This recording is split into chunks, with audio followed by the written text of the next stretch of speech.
ও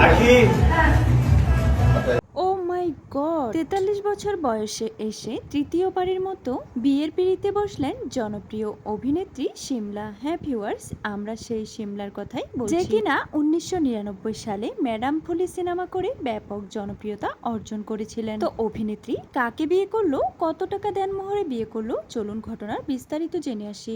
2018 সালের শুরুতে লন্ডন প্রবাসী এক ধনী দুলালের সঙ্গে প্রেম করে মিডিয়া থেকে দূরে সরে গিয়েছিলেন ম্যাডাম ফুলি অর্থাৎ শিমলা। ভেবেছিলেন লন্ডনের জামান নামক এই ছেলেটির সঙ্গে বিয়ে করে সে চিরকাল লন্ডনের প্রবাসী হয়ে যাবে, কিন্তু আফসোসের বিষয়, যার জন্য সে মিডিয়া ত্যাগ করলো সেই জামান তাকে আর পরবর্তীতে গ্রহণই করেনি। মনের কষ্ট সইতে না পেরে সে বছরেই মানসিক ভারসাম্যহীন পলাশ আহমেদ নামক এক যুবককে বিয়ে করে শিমলা।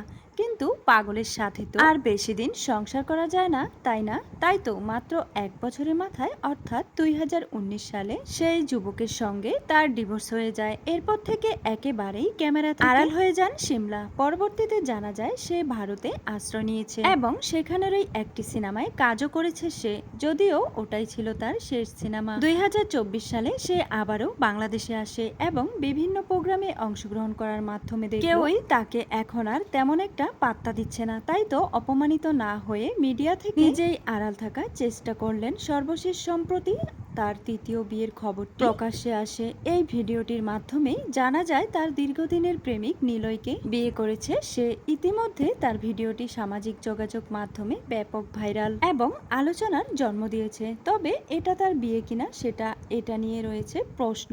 তো ভিউয়ার্স, এ বিষয়ে আপনাদের কি মতামত অবশ্যই কমেন্টে জানাতে একদমই ভুলবেন না।